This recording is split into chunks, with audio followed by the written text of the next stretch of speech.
ஆராதனைக்கு ஆயத்தமாகிக் கொள்வோம். தயவு கொண்டு உங்களுடைய ஹெட்ஃபோன் அடுத்து வைக்குமாறு கேட்டுக்கொள்கிறேன். இல்லாட்டி சைலண்ட் போட்டு கூட நீங்கள் வைத்துக் கொள்ளலாம். இந்த ஆராதனைக்கு தடையாக இருக்கிறதுபடி நீங்கள் பார்த்துக் கொள்ளுங்கள். ஒரு நிமிடம் கண்களை மூடி நாம் ஜெபம் செய்து கொள்வோம். முதலாவது நம்மளோட பாவத்தை நாம் அறிக்கை செய்வோம். இந்த ஒரு வார காலமாக கடவுளை நம் பயங்கரமாக நம்ம காயப்படுத்திருக்கலாம், நோகப்படுத்திருக்கலாம், அவருக்கு விரோதமாக பல காரியங்கள் நம்ம செஞ்சிருக்கலாம். இந்த காலை ஆராதனையில நம்ம கலந்து கொள்ளும் போது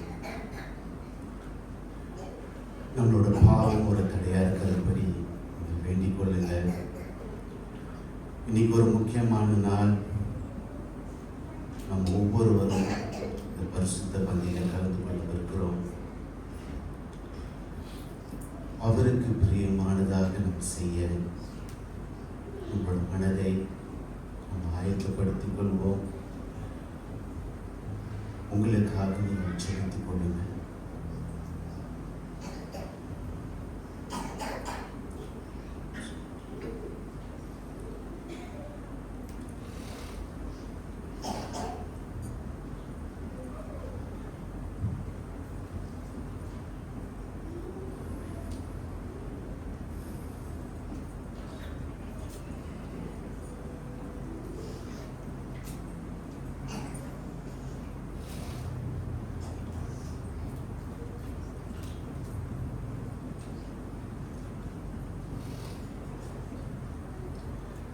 சங்கீதம் 34 வசனம் 1 தொடங்கி 3 வரை நான் வாசிக்கிறேன். கர்த்தரை நான் எக்காலத்திலும் ஸ்தோத்தரிப்பேன், அவர் துதி எப்போதும் என் வாயில் இருக்கும். கர்த்தருக்குள் என் ஆத்துமா மேன்மை பாராட்டும், சிறுமைப்பட்டவர்கள் அதை கண்டு மகிழ்வார்கள். என்னுடைய கூட கர்த்தரை மகிமைப்படுத்துங்கள், நாம் ஒருமித்து அவர் நாமத்தை உயர்த்துவோமாக. மகிமை நிறைந்த அந்த தேவனை நாம் போற்றி பாடும் வண்ணமாக சபையார் யாவரும் எழுந்து நின்று முதல் பாடலாக கனத்துக்கும் மகிமைக்கும் பாத்திரரே உம்மை துதித்து பாடுகிறோம். கைகளை தட்டி உற்சாகத்துடன் பாடும்.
கனத்துக்கும் மகிமைக்கும் பாத்திரராகிய பரலோக தகப்பனே, இயேசு கிறிஸ்துவின் இனிய நாமத்தில் பரிசுத்தாவின் வழிநடத்துதலோடு இன்றைக்கு உம்முடைய சன்னிதானத்திலே நாங்கள் வரும்படி ஆண்டவரே கர்த்தர் பாராட்டின தயவுக்காக நாங்கள் உமக்கு நன்றி செலுத்துகிறோம். நீ நல்லவர், வல்லவர், கிருபை நிறைந்தவர், நீர் பரிசுத்த தேவன், நீர் பெரிய தேவன், நீர் ஏகாதிபத்திய தேவனாக இருக்கிறபடினால் நாங்கள் உம்மை ஸ்தோதரிக்கிறோம் ஆண்டவரே. உம்முடைய நாமத்தை நாங்கள் உயர்த்துகிறோம் ஆண்டவரே. இந்த காலை நேரத்திலே சேனையின் கர்த்தர் பரிசுத்தர் பரிசுத்தர் ஆண்டவரே, அப்படியாக எங்களுடைய வாய்களை திறந்து ஆண்டவரே உமக்கு சேர வேண்டிய எல்லா துதி கனத்தையும் நாங்கள் ஏறெடுக்க எங்களை நீர் பயன்படுத்த நாங்கள் வேண்டுதல் செய்கிறோம். இந்த ஆராதனை முற்றிலுமாக ஆண்டவரே உம்முடைய திருப்பாதத்தில் நாங்கள் ஒப்பு கொடுக்கிறோம் ஆண்டவரே.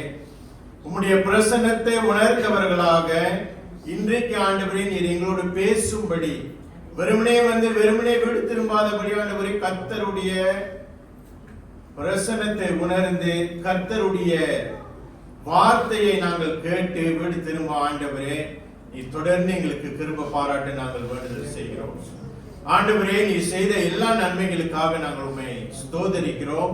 இந்த காலை நேரத்தில் ஆண்டவரே ஒருமனப்பட்டவர்களாக, ஒரு குடும்பமாய், ஒரு சபையாக நாங்கள் உண்மை தொழுது கொள்ள வந்திருக்கிறோம், ஆராதனை செய்ய வந்திருக்கிறோம்.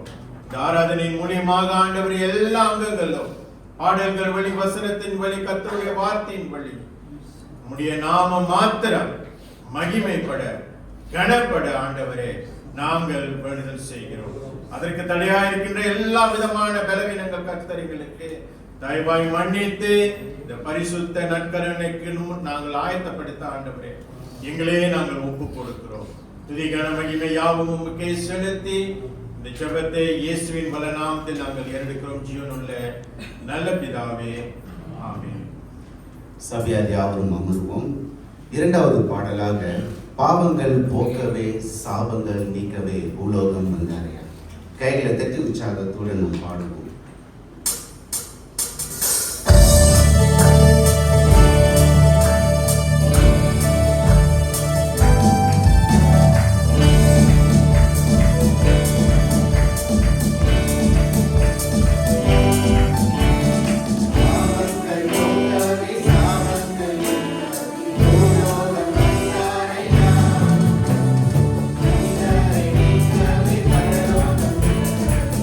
Thank you.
அதிகாரம் வசனம் 1 தொடங்கி 25 முடியும்.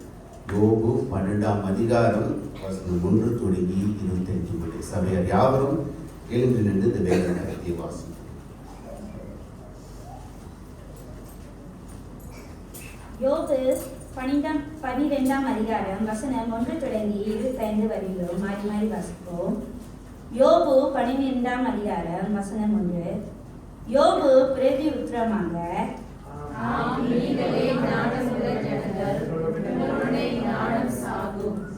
உங்களைப் போல எனக்கும் புத்தி உண்டு, உங்களிலும் நான் தாழ்ந்தவன் அல்ல. இப்படிப்பட்டவைகளை அறியாதவன் யார்?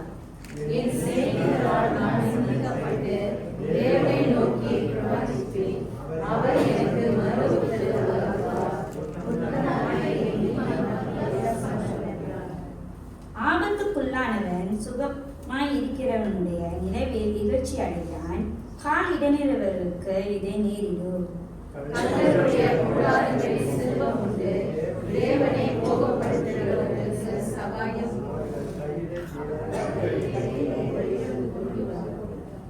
இப்பொழுதும் நீ மிருகங்களை கேட்டுப்பார், அவைகள் உனக்கு போதிக்கும். ஆகாயத்து பறவைகளை கேள், அவைகள் உனக்கு அறிவிக்கும். பூமியை விசாரித்திருக்கே, அது உனக்கு உபதேசிக்கும். சமுத்திரத்தின் மச்சங்களை கேள், அவைகள் உனக்கு விவரிக்கும். கர்த்தருடைய கரம் இதை செய்து நின்று இவைகள் எல்லாவற்றிலும் அறியாதவன் யார்? சகல பிராணிகளின் ஜீவனும் மாம்சமான சகல மனுஷருடைய ஆவியும் அவர் கையில் இருக்கிறது. வாயானது போஜனத்தை ருசி பார்க்கிறது போல, செவியானது வார்த்தைகளை சோதித்து பார்க்கிறதல்லவா? முதியோர்களுடைய ஞானமும் வயது சென்றவர்களுடைய புத்தியும் இருக்குமே. அவரிடத்தில் ஞானமும் வல்லமையும் எத்தனை அதிகமாய் இருக்கும்! அவருக்கு தான் ஆலோசனையும் புத்தியும் உண்டு. இதோ அவர் சிரித்தால் கட்ட முடியாது, அவர் மனுஷனை அடக்கால் விடுவிக்க முடியாது. இதோ அவர் தண்ணீர்களை அடக்கினால் எல்லாம் உலர்ந்து போகும். அவர் அவைகளை வரவிட்டால் பூமியை கீழது மேலாகும். அவரிடத்தில் பெறனும் ஞானமும் உண்டு, மோசம் போகிற அவர் கையில் இருக்கிறார்கள். அவர் ஆலோசனைக்காரரை சிறைப்பிடித்து நியாயாதிபதிகளை மறைமயக்குகிறார். அவர் ராஜாக்களுடைய கட்டுகளை அழித்து அவர்கள் இருப்புகளை கட்டளை கட்டுகிறார்.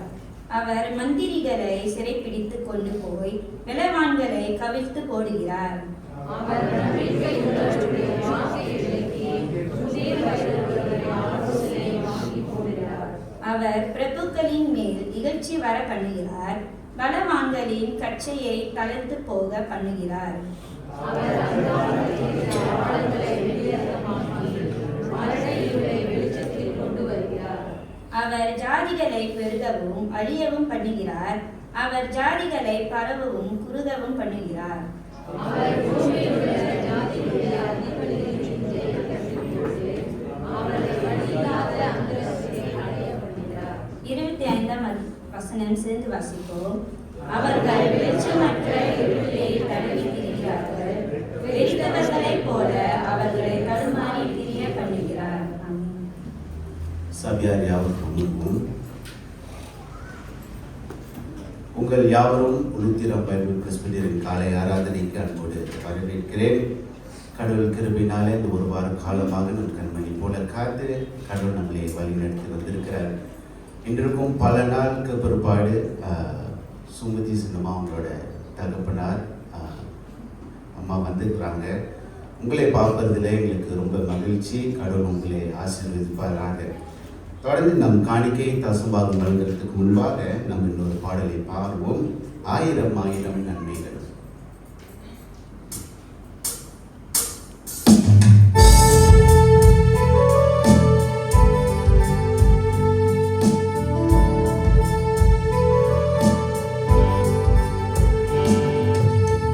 ஆயிரம்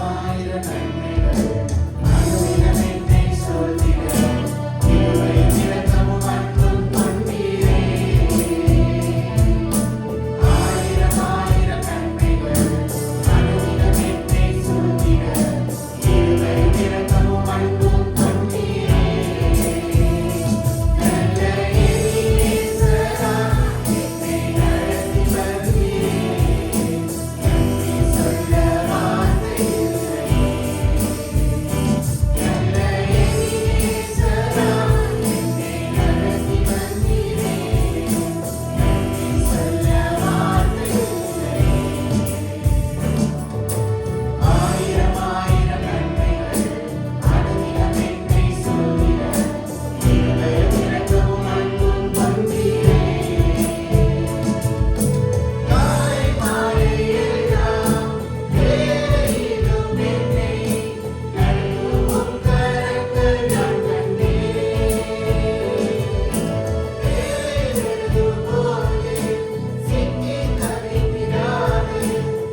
ஸ்தோத்திர பாடலை பாடுவோம்.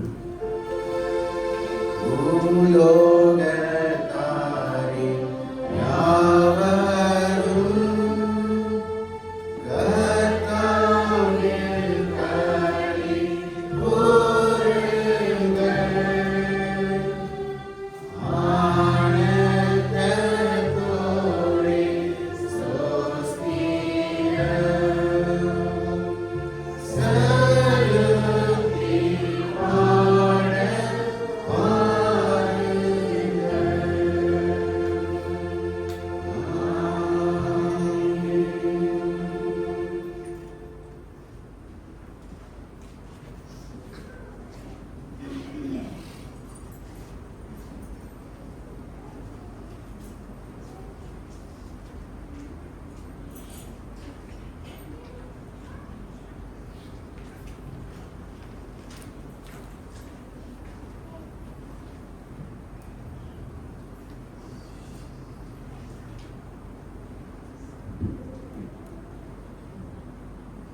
ஜெபம் செய்வோம்.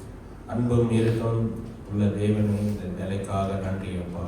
அப்பா, இந்த நேரத்திலும் ஆண்டவரே, ஒவ்வொரு நாட்களும் ஆண்டவரே கிருபையாக நடத்துவதற்காக நன்றி ஆண்டவரே. ஆண்டவரே, எங்களுக்கு கொடுத்த வேலைக்காக நன்றி அப்பா. அது நல்லபடியாக நாங்கள் செய்ததற்கு பலத்தை கொடுத்ததே நன்றி.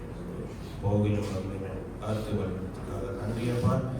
மேலும் ஆண்டவரே, அந்த நன்றி உள்ளத்தோடு நல்லபடியாக அந்த நன்றி உள்ளத்தோடு அந்த நன்றி காணிக்கையும் தஸ்மபாகமும் செஞ்சிருக்கோம். மேலும் இந்த காணிக்கையானது அன்பர்களே உன் சமூகத்துக்கு பயன்பட அது பயன்படுத்திக் கொள்வது இருந்து வழிநடத்தும். மேலும் இந்த வழிநடத்தும் அப்பா நாமே. நாம் போதக ஜெபத்துக்கு கடந்து போவதற்கு முன்பாக சபையார் யாவரும் எழுந்து நின்று இன்னொரு பாடலை நாம் பாடுவோம். பரலோகமே என் சொந்தமே என்று காண்பேன்.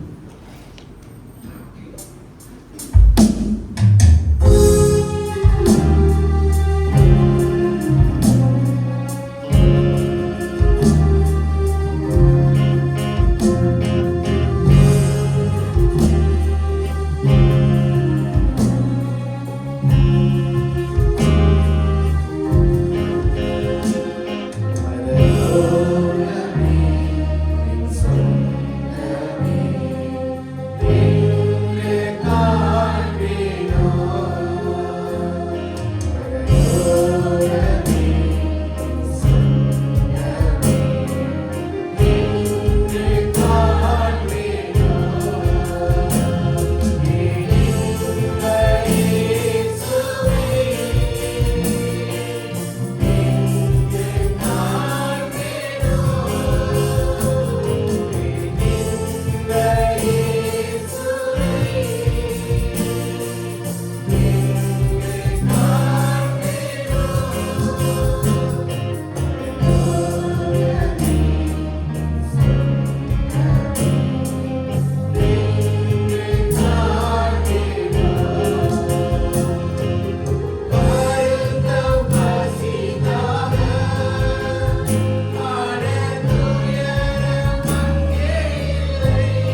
கண்களை மூடி நாம் செல்வோம். பரலோகத்தின் சிங்காசனத்திலே வீற்றிருக்கும் எங்கள் ராஜாதி ராஜனே, எங்கள் தேவாதி தேவனே,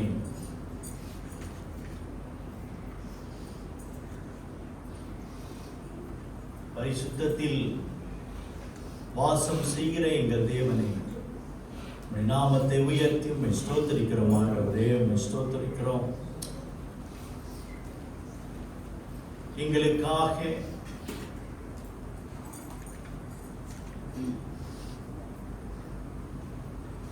தம்முடைய ஜீவனை கொடுத்த எங்கள் கர்த்தராகிய இயேசு கிறிஸ்துவே, பரலோகத்திலே நாங்கள் பிரவேசிக்கும்படியாய் நித்தியமாய் தேவனோடு கூட நாங்கள் வாசம் செய்யும்படியாய் எங்களுக்கு இலவசமான ரட்சிப்பை தந்த எங்கள் இரட்சகர் இயேசு கிறிஸ்துவே, உம்மை ஸ்தோத்திரிக்கிறோம், உம்மை ஸ்தோத்திரிக்கிறோம், உம்மை ஸ்தோத்திரிக்கிறோம். பூலோகத்தில் எங்களுடைய ரட்சிப்பு நிறைவேறும்படியாய் பூரணப்படும்படியாய் எங்களுக்குள் வாசம் செய்து வசனத்தை கொண்டு கிரியை செய்கின்ற பரிசுத்த ஆவியானவரை உம்மை ஸ்தோத்திரிக்கிறோம், உம்மை ஸ்தோத்திரிக்கிறோம். இப்படியாக கர்த்தாவே, இன்றைக்கும் இந்த கர்த்தருடைய நாளிலே உடைய பிள்ளைகளாகிய நாங்கள், உம்முடைய ஜனங்களாகிய நாங்கள் எங்கள் தேவாதி தேவனை நோக்கி பார்க்கவும், எங்கள் தேவாதி தேவனுக்கு ஆராதனை ஏறெடுக்கவும் எங்களை கூட்டி சேர்த்த தெய்வமே, உம்மை ஸ்தோத்திரிக்கிறோம், உம்மை ஸ்தோத்திரிக்கிறோம். இப்பொழுதும் கர்த்தாவே, இதோ உம்முடைய பாதம் பணிந்து நாங்கள் நிற்கின்றோம். தயவாய் எங்களுடைய பாவங்கள், எங்களுடைய அக்கிரமங்கள், எங்களுடைய மீறுதல்கள் அத்தனையும் கர்த்தர் எங்களுக்கு மன்னித்து, இதோ இந்த நாளிலே கர்த்தாவே, நீர் எங்களோடு இடைப்பட எங்களுடைய மன்றாட்டை கர்த்தர் கேட்டருள நாங்கள் சொல்கிறோம். ஆண்டவரே, எங்கள் மத்தியில் பலவீனப்பட்டு இருக்கிற பிள்ளைகளுக்காக நாங்கள் வருகிறோம். சுகவீனமாய் இருக்கிற பிள்ளைகளுக்காக நாங்கள் வருகிறோம். தகப்பனே, நீர் தாமே அவர்களை கிருபையாய் கண்ணோக்கி பார்த்து அவர்களுடைய சரீரத்தை கர்த்தர் தொட்டு சுகமாக்க வல்லவராக இருக்கிறீர். ஆனாலும் கர்த்தாவே, பலவீனத்தின் மத்தியிலே உம்முடைய பலனை தந்து பூரணமாய் அவர்களை வழிநடத்த வல்லவராக இருக்கிறீர். அப்படியாக உம்முடைய பலனும் உம்முடைய கிருபை அவர்களை தாங்கும்படியாய் நாங்கள் கெஞ்சுகிறோம். இப்பொழுதும் விசேஷமாக ஆண்டவரே, சகோதரர் டேனிக்காக நாங்கள் ஜெபிக்கிறோம். டயாலிசிஸ் செய்கிற மகன் மேல கர்த்தருடைய கரம் இருப்பதாக. ஆண்டவரே, சகோதரி திரேசாவுக்காக நாங்கள் ஜெபிக்கிறோம். ஆண்டவரே, மகளுக்கு கர்த்தர் தயவாய் இறங்க மன்றாடுகிறோம். கர்த்தாவே, ஆண்டவரே, அந்த காலில் ஏற்பட்டிருக்கிறதான அந்த வருத்தம் நீங்கத்தக்கதாக ஆண்டவரே நீர் உதவி செய்ய நாங்கள் மன்றாடுகிறோம். கர்த்தாவே, அப்படியாக சகோதரி சிசிலியாவுக்காக நாங்கள் ஜெபிக்கிறோம். ஆண்டவரே, மகளையும் கர்த்தர் தயவாய் கண்ணோக்கி பார்த்து மகள் பூரண குணமடைய மன்றாடுகிறோம். கர்த்தாவே, ஆண்டவரே, நீ நல்லவராக இருக்கிறீர். இப்படியாக இந்த பிள்ளைகளுக்கு, பலவீனப்பட்டு இருக்கிற பிள்ளைகளுக்கு ஆண்டவர் தாமே இறங்கி சுகம் கொடுக்க, பலன் கொடுக்க நாங்கள் ஜெபிக்கிறோம். கர்த்தாவே, ஆண்டவரே, பலவிதமான சவால்களை சந்தித்துக் கொண்டிருக்கிற ஒவ்வொரு தேவ பிள்ளைகளுக்காக மன்றாடுகிறோம். ஆண்டவரே, போராட்டம் நிறைந்த இந்த உலகத்திலே போராட்டம் ஆண்டவரே எங்களுக்கு ஓயாது. ஆனாலும் இந்த போராட்டத்தின் மத்தியிலே நீர் எங்களோடு கூட இருக்கிறீர், நீர் எங்களை நடத்துகிறீர் என்பதை நாங்கள் விசுவாசிக்கிறோம். ஆண்டவரே, அப்படியாக இந்த போராட்டத்திலே ஆண்டவரே நாங்கள் ஜெயிக்கத்தக்கதாக நீர்தாமே உம்முடைய வசனத்தை கொண்டு எங்களை பலப்படுத்த நாங்கள் கெஞ்சுகிறோம். உம்முடைய வசனங்களை எங்களுக்கு ஞாபகப்படுத்துவீராக. அப்படியாக ஆண்டவரே, ஒவ்வொரு நாட்களையும் நாங்கள் நடத்துவதற்கு கர்த்தர் நியமித்த ஓட்டத்தை நாங்கள் பொறுமையோடு ஓடுவதற்கு ஆண்டவரே உம்முடைய வசனம் எங்களை தாங்கட்டும், எங்களை உற்சாகப்படுத்தட்டும், எங்களை பலப்படுத்தட்டும், எங்களை ஸ்திரப்படுத்தட்டும். ஆண்டவரே, அப்படியாக கர்த்தாவே, உம்முடைய வசனம் இல்லாமல் நாங்கள் ஒன்றும் செய்ய முடியாது. ஆண்டவரே, உம்முடைய வசனமே எங்களுடைய கால்களுக்கு தீபமும் வெளிச்சமாய் இருக்கிறது. ஆண்டவரே, அப்படியாக உம்முடைய வசனத்தை கொண்டு கர்த்தர் எங்களோடு கூட இடைப்படும்படியாய் நாங்கள் கெஞ்சுகிறோம். ஆண்டவரே, கர்த்தாவே, தொடர்ந்து வேலை செய்கின்ற பிள்ளைகளுக்கு கர்த்தர் இறங்கி வேலை செய்ய தொடர்ந்து கர்த்தருடைய பலன் அவர்களை தாங்கட்டும். முதலாளி கண்களிலிருந்து அவர்களுக்கு தயவு கிடைக்கட்டும். கர்த்தாவே, அவர்களுடைய சம்பாத்தியத்தை கர்த்தர் பெருக செய்வீராக. அப்படியாக அவர்களுடைய சம்பாத்தியத்தின் வாயிலாக கர்த்தருக்கு கொடுக்க வேண்டியதை கர்த்தருக்கு கொடுக்கவும், தங்களுடைய குடும்பத்தை குறைவில்லாமல் நடத்துவதற்கான எல்லா பலத்தையும் ஆண்டவரே நீர் கொடுக்க வல்லவராக இருக்கிறீர். ஆண்டவரே, அப்படியாக உம்முடைய பிள்ளைகளை வேலை செய்கின்ற ஒவ்வொருவரையும் ஆண்டவரே நீர் பாதுகாத்து போக்கிலும் வரத்திலும் பாதுகாத்து அவர்களை வழிநடத்த கெஞ்சுகிறோம். படிக்கிற பிள்ளைகளுக்கு தொடர்ந்து கல்வி ஞானத்தை தாரும்.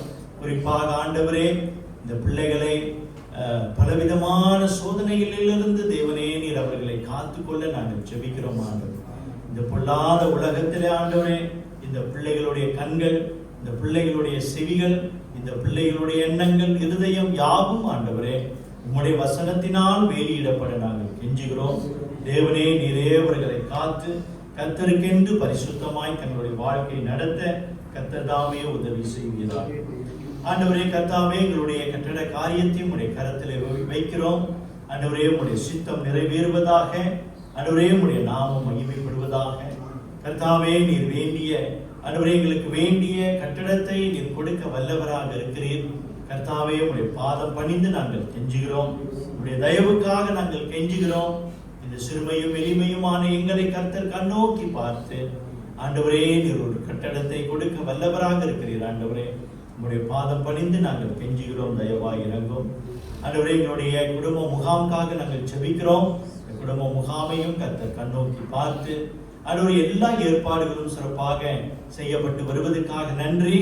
ஆண்டவரே அப்படியாக கலந்து கொள்ள சபையாரை நீர் உற்சாகப்படுத்த எல்லா தேவைகளையும் கர்த்தர் சந்திக்க நாங்கள் வேண்டுதல் செய்கிறோம். கர்த்தாவே தேவனே இப்படியாக எங்களுடைய தேசத்தையும் உடைய கரத்திலே ஒப்புக் கொடுக்கிறோம். எங்களுடைய தேசத்திலே நாங்கள் தொடர்ந்து அமைதியோடு சமாதானத்தோடு சுதந்திரமாக நாங்கள் நடமாட முடிகிறது. அதுக்காக நாங்கள் நன்றி செலுத்துகிறோம். அப்படியாக கர்த்தாவே எங்களுடைய தேசத்துக்காக நாங்கள் எப்பொழுதும் நன்றி உள்ளவர்களாய் ஆண்டவரே நாங்கள் ஜெபிக்கிறவர்களாய் நன்றி செலுத்துகிறவர்களாய் காணப்பட உதவி செய்யுங்க. கர்த்தாவே நாங்கள் எப்பொழுதும் எங்களுடைய தேசத்துக்காக ஜெபிக்கின்றவர்களாய் எங்களை வழிநடத்த கெஞ்சுகிறோம். ஆண்டவரே உலகத்திலே சமாதானம் காணப்பட நாங்கள் கெஞ்சுகிறோம். ஆண்டவரே யுத்தம் நடந்து கொண்டிருக்கிற இந்த நிலையை ஆண்டவரே நீர் ஒருவரே மாற்ற வல்லவராக இருக்கிறீர். உம்முடைய இரக்கங்களுக்காக நாங்கள் மன்றாடுகிறோம். தகப்பனே இன்றைக்கும் பரிசுத்த பந்திக்கு நாங்கள் வரவிருக்கிறோம். பரிசுத்த பந்திக்கு எங்களுடைய இருதயங்களை நாங்கள் ஆயத்தப்படுத்திக் கொள்ள உதவி தாரும். சிறு பிள்ளைகளுடைய ஊழியங்களையும் கர்த்தாவே நீர் ஆசீர்வதியும். இன்றைக்கும் எங்கள் மத்தியில வந்திருக்கிறதான பாஸ்டர் சேம் அவருடைய மனைவிக்காக நாங்கள் நன்றி செலுத்தி ஜெபிக்கிறோம். இம்மட்டும் கர்த்தருடைய கரம் இருவரையும் தாங்கி வருவதற்காக நன்றி. பலவீனத்தின் மத்தியிலும் ஆண்டவரே இப்போலிருந்து இங்க வந்து தேவனை ஆராதிக்க அவர்களுக்கு கர்த்தர் கொடுத்த பலத்துக்காக உங்களுக்கு நன்றி செலுத்துகிறோம். தொடர்ந்து உங்களுடைய தேவதாசனை கர்த்தாவே நீர் எடுத்து வழிநடத்த நாங்கள் மன்றாடுகிறோம். கர்த்தாவே மீண்டுமாய் எங்களை தாழ்த்தி உங்களுடைய அன்பின் கரத்திலே நாங்கள் ஒப்பு கொடுக்கிறோம். பேசுகிற அடியனை கர்த்தர் மறைத்து நீர் பேசும். உங்களுடைய வசனத்தை உங்களுடைய பிள்ளைகள் கேட்கும் பொழுது தங்களுடைய இருதயங்களை கடினப்படுத்தாமல், சிந்தையை அவர்களுடைய செவிகளை மந்தமாக்காமல் ஆண்டவரே ஆவியானவருடைய கிரியைகளுக்கு தங்களை ஒப்பு கொடுக்க தேவன் தாமே இடைப்படுவீரார். தேவனே எங்களை தாழ்த்தி உங்களுடைய கரத்திலே ஒப்பு கொடுக்கிறோம். நீரை ஆட்கொண்டு நடத்தும். இதர சபைகளில் நடக்கிற எல்லா ஊழியங்களையும் ஆராதனைகளையும் கர்த்தர் ஆசீர்வதிக்கிறார். தேவனே எங்களை கிருபையாய் நடத்தும். இயேசுவின் இன்ப நாமத்திலே இந்த ஜெபத்தை எடுக்கிறோம். ஜீவனுள்ள நல்ல பிதாவே, ஆமென். அமர்கள்.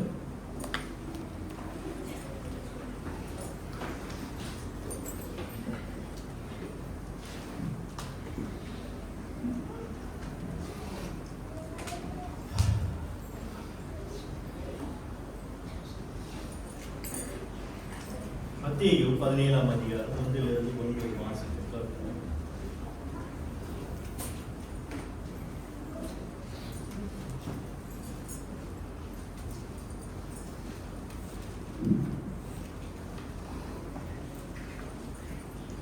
மத்தேயு 17ஆம் அதிகாரம் வசனம் 1 தொடங்கி 9 வரை. 6 நாளைக்கு பின்பு இயேசு பேதுருவையும் யாக்கோபையும் அவனுடைய சகோதரனாகிய யோவானையும் கூட்டிக் கொண்டு தனித்திருக்கும்படி உயர்ந்த மலையின் மேல் போய் அவர்களுக்கு முன்பாக மறுரூபமானார். அவர் முகம் சூரியனை போல பிரகாசித்து அவர் வஸ்திரம் வெளிச்சத்தை போல வெண்மையாயிற்று. அப்பொழுது மோசேயும் ஏலியாவும் அவரோடு பேசுகிறவராக அவர்களுக்கு காணப்பட்டார்கள். அப்பொழுது பேதுரு இயேசுவை நோக்கி, ஆண்டவரே, நாம் இங்கே இருக்கிறது நல்லது. உமக்கு சித்தமானால் இங்கே உமக்கு ஒரு கூடாரமும், மோசேக்கு ஒரு கூடாரமும், எலியாவுக்கு ஒரு கூடாரமாக 3 கூடாரங்களை போடுவோம் என்றான். அவன் பேசியுகையில், இதோ ஒளியுள்ள ஒரு மேகம் அவர்கள் மேல் நிழலிட்டது. இவன் என்னுடைய நேசகுமாரன், இவரில் பிரியமாய் இருக்கிறேன், இவருக்கு செவி கொடுங்கள் என்று அந்த மேகத்தில் இருந்து ஒரு சத்தம் உண்டாயிற்று. சீஷர்கள் அதை கேட்டு முகம் குப்புற விழுந்து மிகவும் பயந்தார்கள். அப்பொழுது இயேசு வந்து அவர்களை தொட்டு, எழுந்திருங்கள், பயப்படாதிருங்கள் என்றார். வசனம் 8. அவர்கள் தங்கள் கண்களை ஏறெடுத்து பார்க்கையில் இயேசுவை தவிர வேறு ஒருவரையும் காணவில்லை. அவர்கள் மலையிலிருந்து இறங்கிற பொழுது இயேசு அவர்களை நோக்கி, மனுஷகுமாரன் மரித்தோரிலிருந்து எழுந்திருக்கும் வரைக்கும் இந்த தரிசனத்தை ஒருவருக்கும் சொல்ல வேண்டாம் என்று கட்டளையிட்டார். ஆமென்.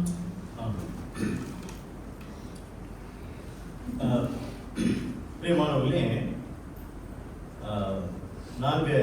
நானும் ரூபி, மகேன் அவருடைய மனைவி சுவிட்சர்லாந்துக்கு போயிருந்திருக்கும் போது அங்கே 2-3 நாள் ஞாபகம் இல்லை, மலைக்கு நாங்கள் போயிருந்தோம், மவுண்டன்னு. ஸோ எனக்கு சரியாக ஞாபகம் இல்லை இது எந்த மலை அப்படின்னு. ஃபோட்டோ தான் எடுத்தேன். இந்த மலையில் என்ன ஒரு விசேஷம் அப்படின்னு கேட்டிங்கன்னா, இந்த மலை உச்சியில் ஸோ நான் நின்று ஃபோட்டோ எடுக்கிற அந்த நிலையில் பொசிஷனில், ஸோ அங்கே வந்து இந்த மலை உச்சியை அது மட்டும்தான் அது வந்து தெரிஞ்சுது. அப்போ அதை சுற்றி வந்து என்னன்னா மேகம் மட்டும்தான் இருந்தது, மேகம் மட்டும்தான். ஸோ அதாவது மேகம், அதுக்கு மேலே அந்த மலையின் உச்சி அது வந்து இருந்தது. இப்போ அந்த உச்சியில் தான் நாங்கள் இருக்கிறோம். எங்களை சுற்றி அப்படியே அந்த மேகம் தான். கீழே வந்து இந்த நிலம்லாம் ஒன்றுமே வந்து தெரியல. அப்படி இருக்கிற அந்த மேலே அந்த உச்சியில் இருக்கும்போது என்ன யோசனை வந்துச்சு, எனக்கு வந்து யோசனை என்னன்னா, இங்கே குடும்பம் நடத்தினா எப்படி இருக்கும் அப்படின்னு. அப்கோர்ஸ் நாங்கள் 4 பேரும் அப்புறம் நாட்கள் அங்கே இருக்கும்போதெல்லாம் என்ன பேசணும் அப்படின்னாக்கா, நம்மளுக்கும் சுவிட்சர்லாந்து சிட்டிசன் கிடைச்சா நல்லா இருக்குமே, இங்கே தங்கி மலையிலேயே அப்படியே வாசம் பண்ணி எனக்கு தேவனுடைய உன்னதமான படைப்புகளை பார்த்து கொண்டே இருக்கலாமே அப்படின்லாம் நாங்கள் வந்து பேசிக்கிட்டு வந்தோம். ஆனால் நிஜம் வந்து என்னன்னா, 14 நாள் முடிஞ்சோடனே அந்த எத்தனை மலை ஏறினாலும் சரி, ஒரு நாள் கீழே இறங்கி வரணும். கீழே இறங்கி வந்து மறுபடியும் மலேசியாவுக்கு வரணும். மலேசியாவுக்கு வந்து வாழ்க்கையை நடத்தணும். இதுதான் வாழ்க்கையின் நிஜம். சரிங்களா? வாழ்க்கை பூரா நம்ம மலையில் நிற்கவும் முடியாது, அங்கே உட்கார்ந்து இருக்கவும் முடியாது. பிரியமானவர்களே, அதே போல கர்த்தராகிய இயேசு கிறிஸ்து இந்த பூமியிலே அவர் இருக்கும் பொழுது, வாழும்போது, ஊழியம் செய்யும் பொழுது ஒரு உன்னதமான ஒரு நிகழ்வை தங்களுடைய சீடர்களும் கண்டார்கள். அதுதான் கர்த்தராகிய இயேசு கிறிஸ்துவினுடைய மறுரூபமாகுதல், டிரான்ஸ்பிகரேஷன். இந்த மறுரூபமாகுதல் வந்து அதை நம்ம வந்து பார்க்கும்போது அது ஒரு விசேஷமான ஒரு நிகழ்வு. கர்த்தராகிய இயேசு கிறிஸ்து பல அற்புதங்கள், அடையாளங்கள் வந்து செய்தாரு. ஆனாலும் அந்த ஒரு குறிப்பிட்ட நேரத்தில், குறிப்பாக தம்முடைய சிலுவையின் மரணத்துக்கு முன்பதாக அவர் தம்முடைய மகிமையை மலையின் மேல் ஆண்டவர் வந்து வெளிப்படுத்தினார் என்பதை நம்ம வந்து பார்க்கிறோம். ஆகையால் பிரியமானவர்களே, கர்த்தராகிய இயேசு கிறிஸ்துவினுடைய வாழ்க்கையில நடந்த இந்த ஒரு விசேஷித்த மகத்துவம் நிறைந்த பிரதான இந்த மறுரூபமாகுதலை குறித்து இன்றைக்கு நான் உங்களோடு கூட 2 காரியங்களை நான் பகிர்ந்து கொள்ள விரும்புகிறேன். முதலாவதாக, இயேசு கிறிஸ்துவினுடைய மறுரூபமாகுதலும் நமது மறுரூபமும் ஜீசஸ் டிரான்ஸ்பிகரேஷன் அண்ட் அவர் டிரான்ஸ்ஃபார்மேஷன் அப்படின்னு பார்க்கிறோம். இங்க இந்த வசனத்தை நம்ம வந்து வாசிக்க கேட்டோம். இந்த வசனத்துக்கு முன்பதாக 16ஆம் அதிகாரம் அந்த 15ஆம் அதிகாரத்துக்கு நீங்க வந்து வாசிப்பீர்களானால் நிறைய சம்பவங்கள் வந்து நடந்து கொண்டு வருகிறது. அதுல குறிப்பாக கர்த்தராகிய இயேசு 5000 பேருக்கு வந்து அவர் வந்து உணவு போஷித்த பிறகு தம்முடைய சீடர்களோடு கூட இந்த முக்கியமான ஒரு காரியத்தை அவர் வந்து சொல்றார். அந்த 16ஆம் அதிகாரம்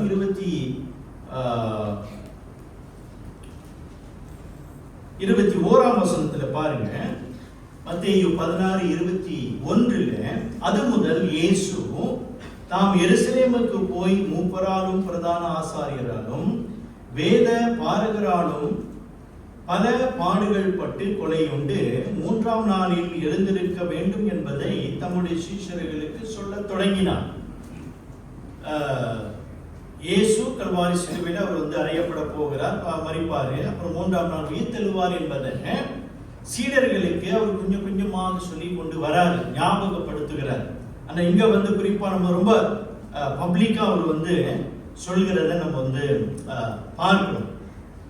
அப்ப இதை சொல்லிட்டு ஏறத்தாழ ஒரு 6 நாளைக்கு பிறகு அப்கோர்ஸ் அவர் வந்து சிலுவை எருசலேமுக்கு வந்து போகிற அந்த வழியில இந்த 6 நாளைக்கு பிறகு நம்ம வந்து பார்க்கிறோம். அவர் என்ன செய்யறார் என்றால் தமக்கு நெருங்கின சீடர்கள் பேதுரு, யாக்கோபு, யோவான், அவனோட சகோதரனாகிய யோவானையும் கூட்டிக் கொண்டு தனித்திருக்கும்படி உயர்ந்த மலையின் மேல் போய் அப்படின்னு பார்க்கிறோம். ஒரு உயர்ந்த மலைக்கு போறாங்க. இந்த மலை அப்படின்னு சொல்லும் பொழுது நாங்கள் இஸ்ரேலுக்கு போயிருக்கும் பொழுது அங்கேயும் ஒரு குழப்பம். ஏன்னா 2 மலை இருக்குது. இந்த 2 மலை எதுன்னு சரியா தெரியல. ஏர்மோன் மலை, அப்புறம் இன்னும் தாபோர் மலை என்று இருக்கிறது. அது எதுன்னு தெரியல. ஆனா எங்களுக்கு வந்து இந்த தாபோர் மலையை போய் காமிச்சாங்க. அதுவா என்னன்னு தெரியல. அங்கதான் இயேசு மறுரூபம் ஆகினார் அப்படின்னு சொன்னாங்க. சரி, ஒரு மலையில ஹை மவுண்டன் அப்படின்னு பார்க்கணும். உயர்ந்த மலையில இயேசு அவர்கள் வந்து கூட்டிக் கொண்டு போறாரு. இயேசு அங்க போயிட்டு அவர் என்ன செய்யறாரு அப்படின்னா, மறுரூபம் ஆபத்துக்கு முன்னதாக அவர் ஜெபிக்க போகிறார். இதே சம்பவத்தை நீங்க வந்து லூக்கா 9ஆம் அதிகாரத்திலையும் மார்க்கு 9ஆம் அதிகாரத்துல நீங்க வந்து வாசிக்கலாம். அப்ப இயேசு வந்து ஜெபிக்க அவர் வந்து போறாரு. வழக்கம் போல சீடர்கள் என்ன செய்வாங்க? இப்ப இயேசு கெத்செமனே தோட்டத்துல ஜெபிக்க போறாருல, அப்போ வழக்கமாக சீடர்கள் என்ன செய்வாங்க? தூங்குவாங்க. ஸோ அதே போலதான் இங்கேயும் நடக்குது. மலை கண்டாலே அவங்களுக்கு என்னன்னு தெரியல, மலையில வந்து தூங்கணும் அப்படின்னு தான் அவங்களுக்கு வந்து தோணுது. அப்போ இயேசு வந்து ஜெபிக்க போறாரு. உடனே இந்த சீடர்கள் மூவரும் ஒருவேளை அந்த மலை ஏறி போன கலப்புக்குள்ள இருக்கு. ஏன்னா நாங்களும் அந்த மலைக்கு போனோம். ரொம்ப கெந்திங் ஐலண்ட் மாதிரி இந்த சுத்து ரொம்ப உயரம் அது. ஏன்னா நாங்க போனது வந்து வேன்ல போனோம். ஸோ அந்த கலைப்புலாம் எங்களுக்கு வந்து தெரியல. ஆனால் சீடர்கள் வந்து அவ்வளோ உயரத்துக்கு அவங்க வந்து ஏறி போனாங்க அப்படின்னாக்கா அது நினைத்து பார்க்க கூட முடியல. அவ்வளவு நிச்சயமா கலைப்பா தான் இருந்திருக்கும். ஸோ சீடர்கள் வந்து 3 பேரும் அவங்க வந்து தூங்கிட்டாங்க. சரி, இப்போ தூங்கிட்டாங்க. இயேசு ப்ரே பண்ணிட்டு ஜெபம் பண்ணிட்டு நம்ம வந்து பார்க்கிறோம். ஒரு நிகழ்வு வந்து நடக்கிறது. அவர் மறுரூபம் ஆகிறார். 2ஆம் வசனத்துல நம்ம வந்து வாசிக்கிறோம். அவர்களுக்கு முன்பாக மறுரூபமானார்.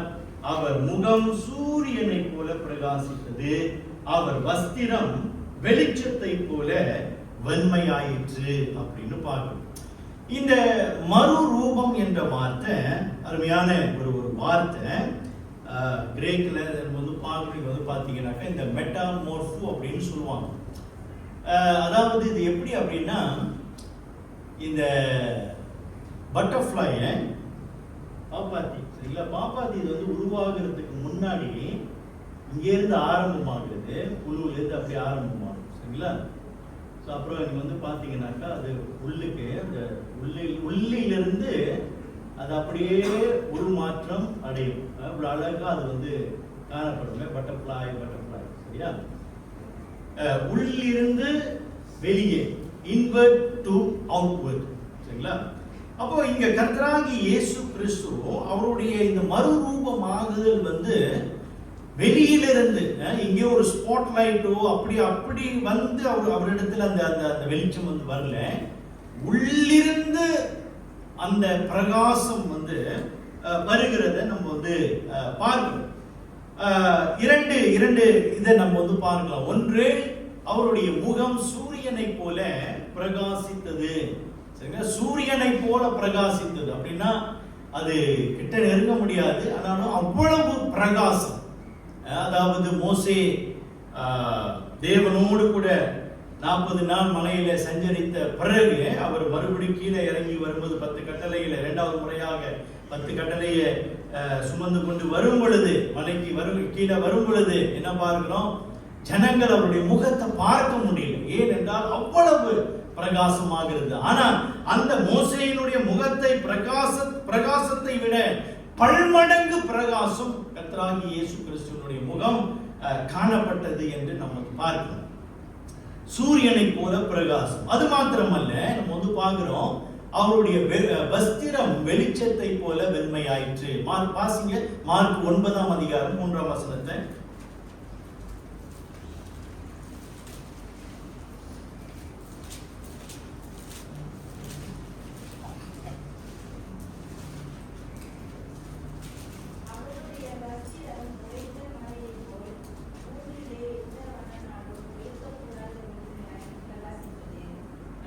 எந்த அவருடைய வஸ்திரம் உறைந்த மழையை போல் பூமியில எந்த மன்னனாலும் வெளுக்க கூடாத வெண்மையாய் பிரகாசித்தது அப்படின்னு போது பார்க்கணும். அப்படின்னா நீங்க வண்ணமா வண்ணாலுமா வண்ணனாலுமா என்ன போட்டிருக்கு?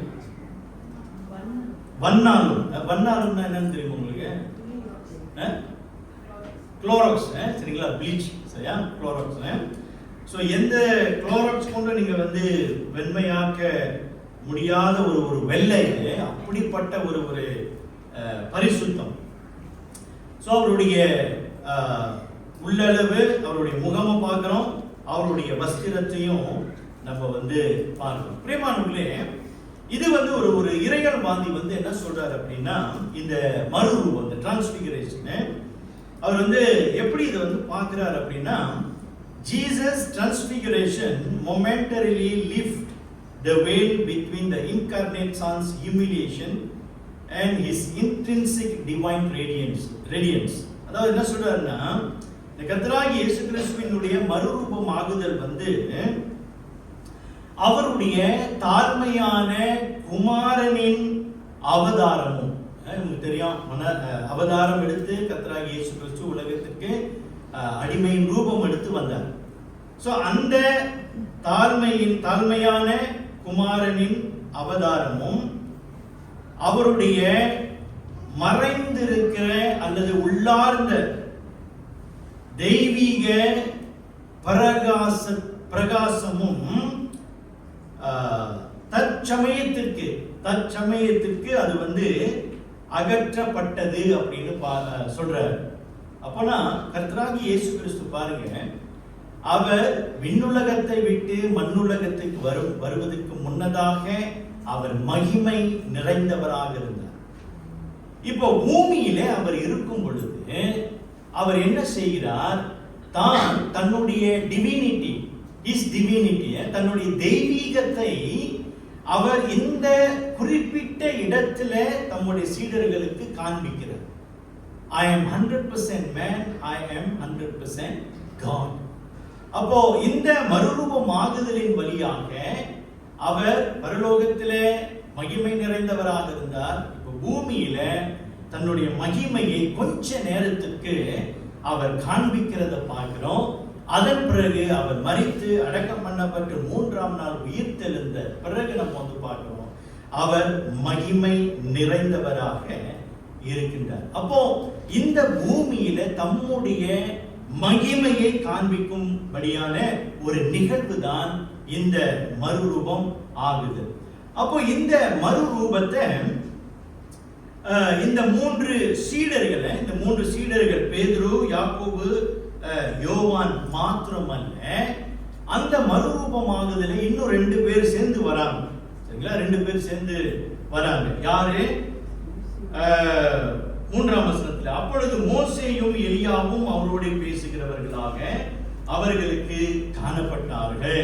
மோசேவும் எலியாவும் வருகிறார்கள். சரிங்களா? மோசே நம்ம பார்க்கிறோம், ஏறத்தாழ இப்ப கர்த்தராகிய இயேசு கிறிஸ்து மறுரூபம் ஆகும் பொழுது ஏறத்தாழ 1400 வருடங்களுக்கு முன்பு வாழ்ந்த மோசே.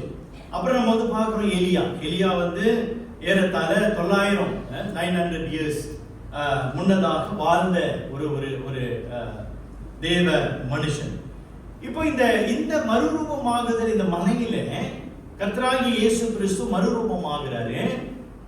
2 பழைய ஏற்பாட்டு பக்தர்கள் மோசேவும் எலியாவும் அவர்கள் மகிமையின் சரீரத்துல இயேசுவோடு கூட இருக்கிறாங்க.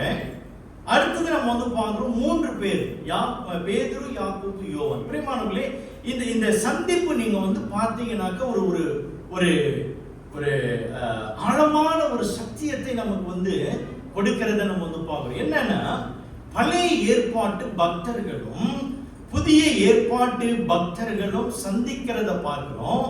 இந்த பழைய ஏற்பாட்டுக்கும் புதிய ஏற்பாட்டுக்கும் மத்தியஸ்தராய் இருக்கிற கர்த்தராகிய இயேசு கிறிஸ்து மறுரூபமாகிறத நம்ம பார்க்கிறோம்.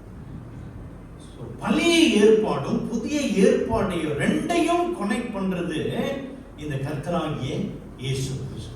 அப்போ அவ்வளவு மகிமையான ஒரு நிகழ்வு அங்க நடக்கிறத பார்க்கிறோம். இன்னொன்னு நம்ம எப்படி பார்க்கலாம் அப்படின்னா, மோசே பிரமாணங்களை பிரதிநிதிக்கிறார். He represented law. எலியா தீர்க்கதரிசியும் தீர்க்க தரிசனங்களையும் பிரதிநிதிக்கிறார் என்பதை நம்ம பார்க்கிறோம். அப்போ என்ன நடக்குதுன்னா, இப்போ பிரமாணங்களும் அதுவும் பெருசு பிரதானமானது பழைய ஏற்பாட்டில், தீர்க்க தரிசனங்களும் பிரதானமானது. ஆனால் இந்த 2ஐ விட பெரிதானது கர்த்தராகிய இயேசு கிறிஸ்து. வாசிங்க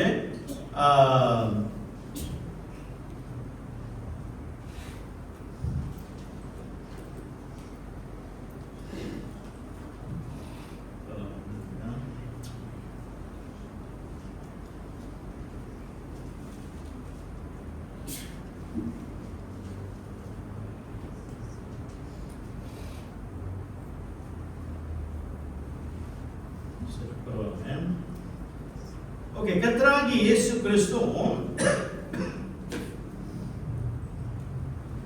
அவர் மறுரூபமாகிறத இந்த 2 ஏற்பாட்டு பக்தர்கள் அங்கே காட்சி அளிக்கிறத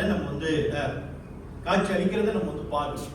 அப்போ பிரியமானவர்களே, இங்கே நம்ம இதை பார்க்கும் பொழுது பழைய ஏற்பாடு, அதாவது பிரமாணங்களையும் தீர்க்க தரிசனங்களுக்கும் மேலானது கர்த்தராகிய இயேசு கிறிஸ்து என்பதை இந்த மறுரூபமாகுதல் நமக்கு காட்டுகிறது.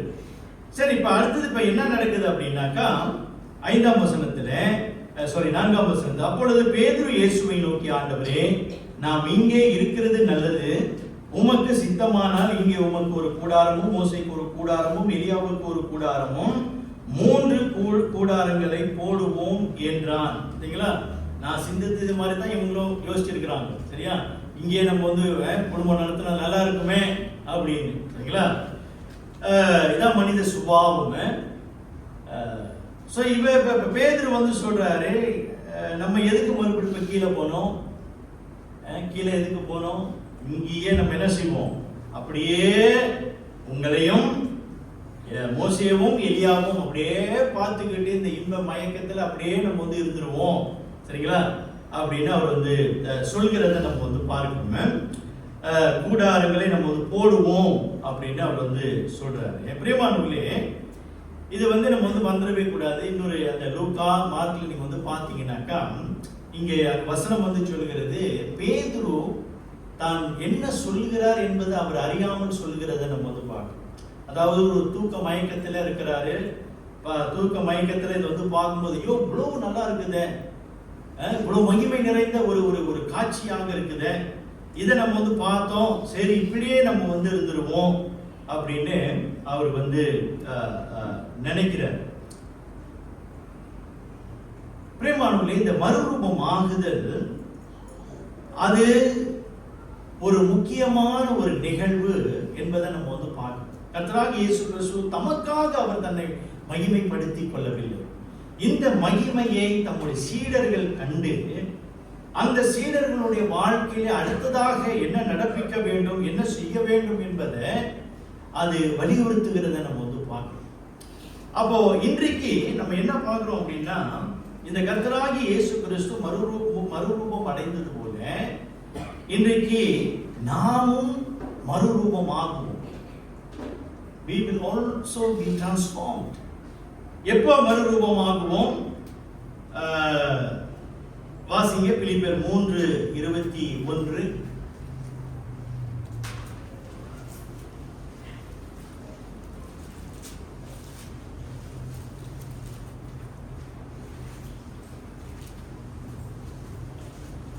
பிலிப்பியர் 3:21. அவர் எல்லாவற்றையும் தமக்கு கீழ்ப்படுத்திக் கொள்ளத்தக்க தம்முடைய வலிமையான செயலின்படியே நம்முடைய அற்பமான சரீரத்தை தம்முடைய மகிமையான சரீரத்திற்கு ஒப்பாக மறுரூபப்படுத்தினார். நம்முடைய அற்பமான சரீரத்தை தம்முடைய மகிமையான சரீரத்திற்கு ஒப்பாக மறுரூபப்படுத்துவார் அப்படின்னு நம்ம வந்து பார்க்கணும். சரிங்களா? சரி, இப்போ நம்ம வந்து மறுரூபமாகுவோம்ல. அதாவது எப்போ அப்படின்னாக்கா நமக்கு நல்லாவே தெரியும். ஒன்று, கர்த்தராகிய இயேசு கிறிஸ்து வரும் பொழுது நாம் எடுத்துக்கொள்ளப்படுவோமே. 1 தெசலோனிக்கேயர் 4ஆம் அதிகாரத்துல நாம் வந்து வாசிக்கிறோம். சரி, நம்மளுடைய மறுரூபமாகுதல் அப்படின்னு பார்க்கும்போது முதலாவது நம்ம என்ன பார்க்கணும், நமக்கு உயிர்த்தெழுதலின் சரீரம் நமக்கு வந்து இருக்கும். உயிர்த்தெழுதலின் சரீரம், ரெசரெக்டட் பாடிஸ் நமக்கு வந்து இருக்கும். ரெசரெக்டட் பாடிஸ் அப்படின்னாக்கா அது வேதம் நமக்கு வந்து முழுசா 100% நமக்கு வந்து சொல்லல அது எப்படி இருக்கும் அப்படின்னு. ஆனா கிறிஸ்துவை போல, இயேசு கிறிஸ்து மறுரூபமானது போல அந்த அந்த அந்த சரீரம் போல நமக்கு வந்து இருக்கும் அப்படின்னு நம்ம வந்து பார்க்கணும். அது வந்து அழியாதது, பலவீனம் இல்லாதது, மரணத்துக்கு உட்பட்டிருக்காது. அது மாத்திரமல்ல, அது நித்தியமான சரீரமாக அது வந்து காணப்படும். 1 கொரிந்தியர் 15ஆம் அதிகாரத்துல நீங்க வந்து அது வந்து வாசிக்கலாம். அடுத்ததாக நம்ம வந்து பார்க்கிறோம், அந்த சரீரமானது, அதாவது நாம் மறுரூபமாகும் பொழுது நம்முடைய சரீரமானது பெர்ஃபெக்ட் ஹோலினஸ், பரிபூரண ஆக்கப்பட்ட பரிசுத்தம். அப்படின்னா அதுல வந்து எந்த ஒரு கரையும் இருக்காது. ஸோ எந்த ஒரு பாவமும் அது வந்து இருக்காது அப்படின்னு பார்க்கிறோம். அடுத்ததாக நித்திய ஐக்கியம் வந்து இருக்கும், இட்டர்னல் ஃபெலோஷிப். ஏனென்றால் நாம் வந்து கரையற்றவர்களாக இருப்போம். பரிசுத்தமுள்ள தேவனோடு கூட நம்ம வந்து நமக்கு வந்து ஐக்கியம் காணப்படுமே. அது மாத்திரமல்ல, அடுத்ததாக நம்ம வந்து பார்க்கிறோம், அவருடைய மகிமையில் நம்ம வந்து பங்கு கொள்வோம். சரிங்களா? தேவனுடைய மகிமையில நாமும் பங்கு கொள்வோம். நீங்க எத்தனை பேர் இந்த இந்த மகிமையான சரீரத்தை நீங்க வந்து எதிர்பார்க்கிறீங்க என்பது எனக்கு வந்து தெரியல. சற்று முறை இந்த பரலோகமே என் சொந்தமே இந்த பாடலை நம்ம வந்து பாடணும்ல. இந்த பரலோகமே என் சொந்தமே இந்த பாடலை எத்தனை பேர் ஒவ்வொரு நாளும் பாடுறீங்க?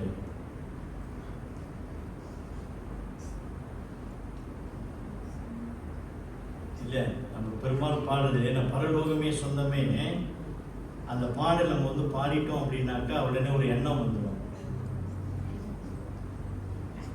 டைம் வந்துருச்சு அப்படின்னு. சரியா? இப்ப டைம் வந்தா என்ன? டைம் வந்தா எங்க போகிறோம்? பரலோகம் தானே போகிறோம். சரிங்களா? அப்ப பாருங்க, இந்த மகிமையான சரீரம் நமக்கு வந்து இருக்கு அப்படின்னாக்கா அந்த அந்த அந்த அந்த அந்த நிகழ்வு அந்த இவெண்ட் அதுவே நமக்கு வந்து இன்னைக்கு பெரிய உற்சாகத்தை அது வந்து கொடுக்கணும். ரோமர் 8:18 வாசிங்க. ரோமர் 8:18.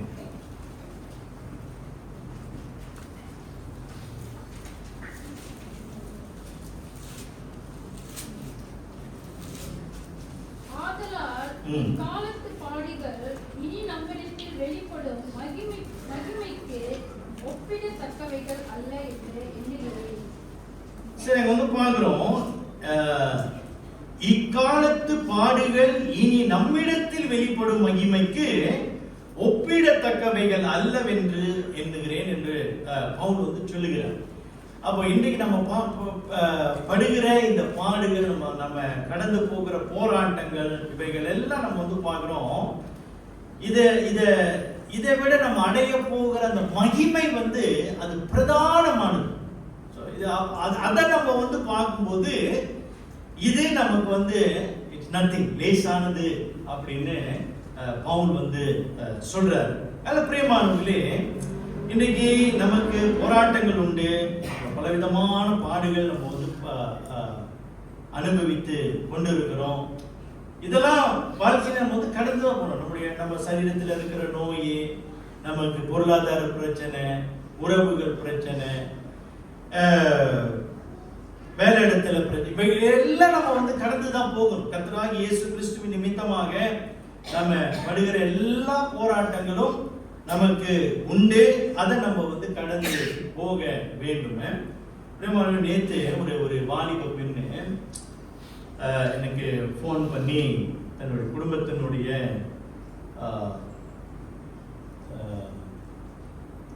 வாலிப பெண், ஒரு வயசு ஒரு 22 வருஷம், சொல்லி அழுகுது. தன்னுடைய குடும்பத்தில் உள்ள போராட்டம் சொல்லி அழுது முடிஞ்சோன்னு கேட்குது, பாஸ்டர் ஏன் எங்க குடும்பத்துல எப்படி? நான் என்ன பதில் சொல்றதுன்னே எனக்கு தெரியும். ஏன்னா அவங்களோட குடும்பத்தை நான் பார்த்துக்கிட்டே தான் வரேன். விதமான போராட்டம். அப்போ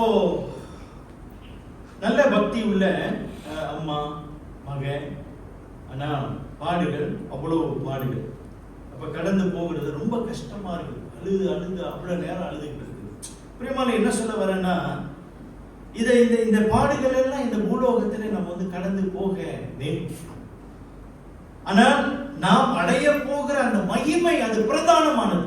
அதை நீங்க வந்து அந்த மகிமைக்காக நீங்க காத்திருக்கிறீங்க.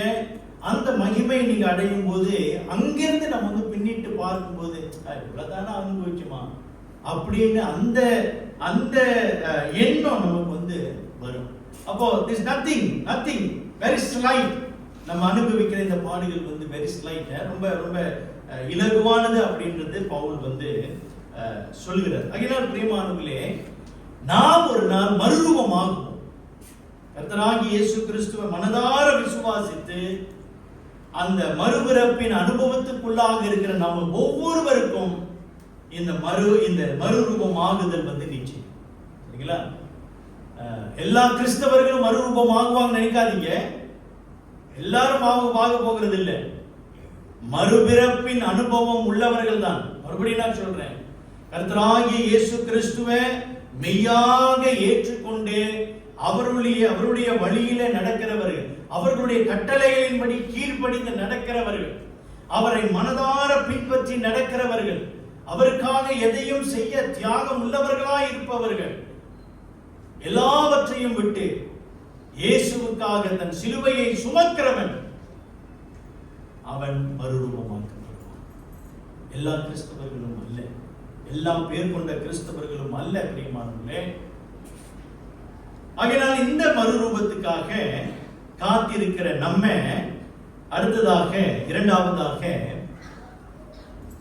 என்ன பார்க்கிறோம்? இயேசுவின் மறுரூபமும் நாம் அவருக்கு செவி கொடுத்தோம். 5ஆம் வசனத்துல பாருங்க, அவன் பேசுகையில் இது ஒளியுள்ள ஒரு மேகம் அவர்கள் மேல் நிழலிட்டது.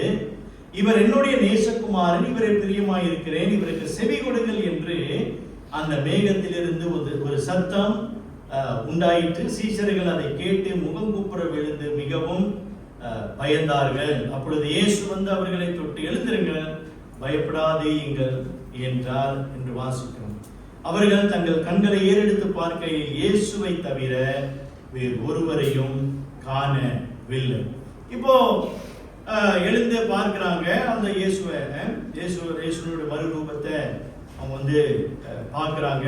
மோசேயும் எலியாவும் வந்து இருந்தாங்க. அப்புறம் கூடாரம் போடணும் அப்புறம் வந்து சொன்னாங்க. ஆனா அப்புறம் அதன் பிறகு நம்ம வந்து பார்க்கிறோம், கர்த்தராகிய இயேசு கிறிஸ்து அவர் மேன்மையானவர், பிரதானமானவர் அப்படின்னு பார்க்கிறோம். மத்தேயு 7:17 பாருங்க. சாரி, இங்கதான் அந்த வசனம். மத்தேயு 7:17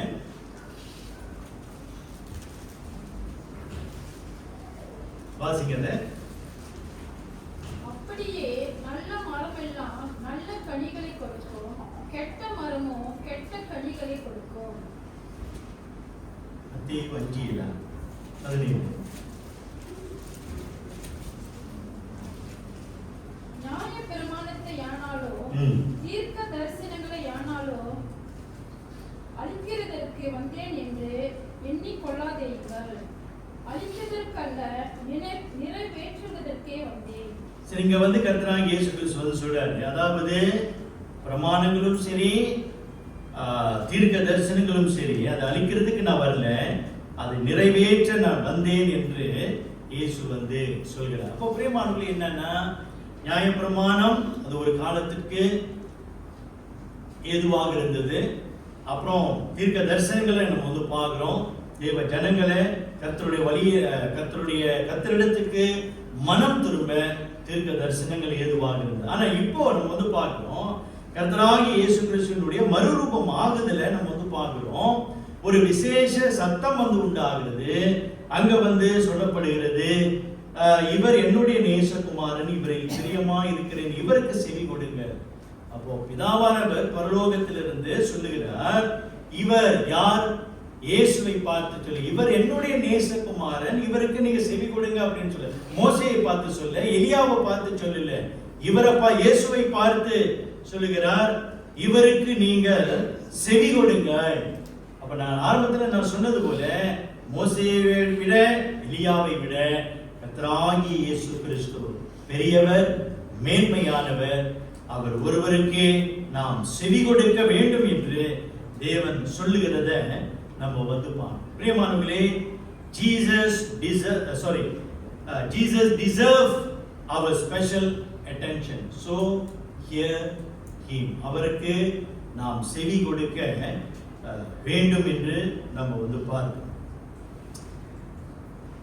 இதுல ரெண்டு காரியங்களை நான் சுருக்கமா உங்களோடு கூட சொல்லி நான் முடிக்க விரும்புகிறேன். பிரியமானவர்களே, இந்த மறுரூபத்துக்கு காத்திருக்கிற நமக்கு இங்க ஒரே ரெண்டே வார்த்தை, இவருக்கு செவி கொடுங்க. கர்த்தராகிய இயேசு கிறிஸ்துவுக்கு நீங்க செவி கொடுங்க. தேவனுடைய வார்த்தை எவ்வளவாய் தேவ பிள்ளைகளுடைய வாழ்க்கையில முக்கியமா இருக்கிறது என்பதை இதுல நம்ம பார்க்கிறோம். தேவனுக்கு செவி கொடுப்பது என்றால் என்ன? அவருடைய வார்த்தைக்கு நாம் செவி கொடுக்க வேண்டும். இன்னைக்கு கர்த்தராகிய இயேசு கிறிஸ்து அன்றைக்கு பேதுரு, யோவான், யாக்கோபு, யோவானோடு கூட மறுரூபமாகிற அந்த நிகழ்வு இன்றைக்கு நமக்கு இங்க நடக்க போகிறது இல்லை. ஆனால் அந்த மகிமை நிறைந்த கர்த்தருடைய வார்த்தை இன்றைக்கு நம்ம மத்தியில இருக்கின்றது. இந்த கர்த்தருடைய வார்த்தையின் இந்த மகிமை நிறைந்த வார்த்தைக்கு இன்றைக்கு நாம் செவி கொடுக்கின்றவர்களாய் நம்முடைய வாழ்க்கையை நடத்த வேண்டும் என்று தேவன் விரும்புகின்றார்.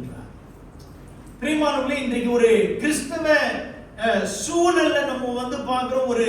ஒரு கவலையான ஒரு நிலை என்னவென்றால், வருத்தமான ஒரு நிலை என்னவென்றால், இன்றைக்கு இந்த மகிமை நிறைந்த கர்த்தருடைய வார்த்தைக்கு அது செவி கொடுப்பதற்கான அந்த எண்ணம் இல்லாத கிறிஸ்தவர்களை நாம் இன்றைக்கு நாம் அநேகரை நம்ம பார்க்கிறோம்.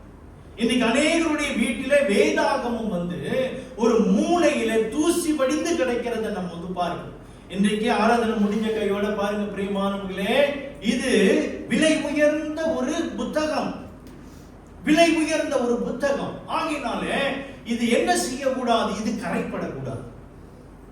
இல்ல, இது கரைப்படக்கூடாது. ஆகினாலே நாம் என்ன செய்து விடுகிறோம்? இந்த வேதத்தை இங்கே நாம் வாசித்து விட்டு பரிசுத்த இடத்துல பரிசுத்தமாய் இதை வாசித்து விட்டு அடுத்ததாக வீட்டிலே கொண்டு போய் என்ன செய்து விடுகிறோம்? இதை பத்திரமாக ஷோகேஸ்ல வைத்து விட்டு அதை அழகாக வைத்து விட்டு இனி அடுத்ததாக பரிசுத்த ஓய்வு நாள் வரும் பொழுது இந்த பரிசுத்த வேதத்தை கொண்டு பரிசுத்த இடத்திலே நம்ம வாசிக்கிறோம். 6 நாள் பரிசுத்த வேதம் எங்க போயிடுச்சு? பிரியமானவர்களே, ஏன் இன்றைக்கு வேதத்தை வாசிக்கவும் வேதத்தை தியானிக்கவும் இன்றைக்கு நமக்கு நம்முடைய இருதயம்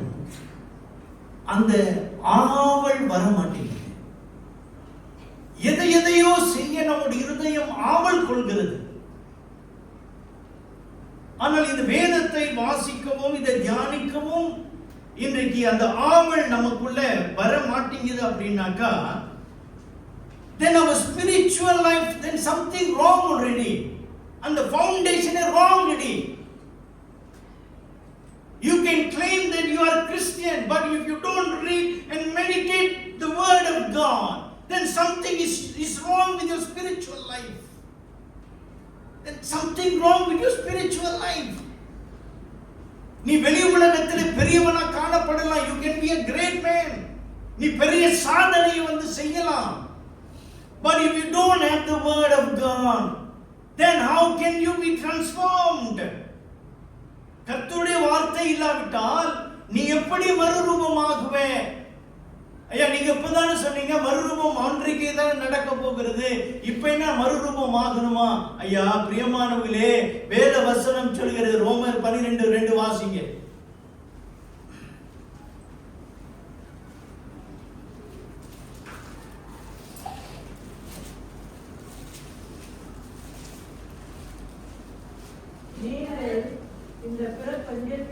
நீங்கள் இந்த பிரபஞ்சத்துக்கு ஒத்த வேஷம் தெரியாமல் தேவனுடைய நன்மையும் பிரியமும்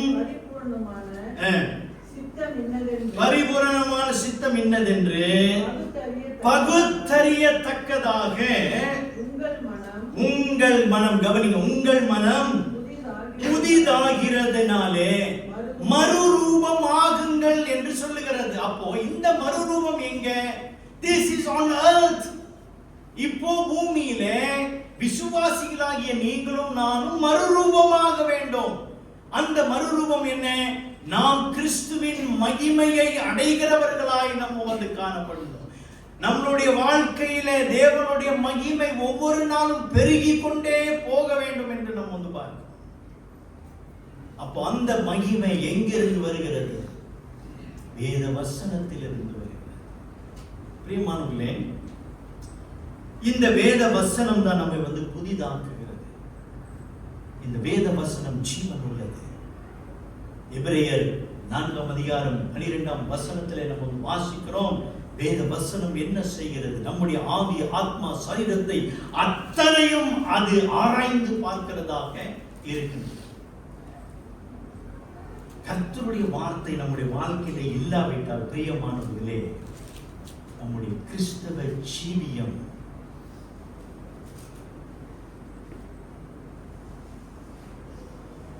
அர்த்தமற்றதாய் காணப்படும். மறுரூபமாக போகிறோம். கர்த்தருக்கு ஸ்தோத்திரம். அன்னை இந்த பூலோகத்திலே நாம் மறுரூபமாக வேண்டும். நம்முடைய சிந்தையிலே நாம் மறுரூபமாக வேண்டும். நம்முடைய நடத்தையில மறுரூபமாக வேண்டும். நம்முடைய பேச்சில மறுரூபமாக வேண்டும். நாம் சிந்திக்கிற சிந்தையில மறுரூபம் வர வேண்டும். There should be a transformation in our life, in everything we do. வாழ்க்கையில மறுரூபம் வர வேண்டும்.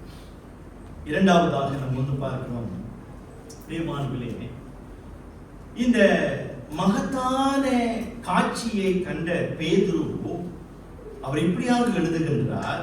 2 பேதுரு 1ஆம் அதிகாரம் 2 பேதுரு 1ஆம் அதிகாரம்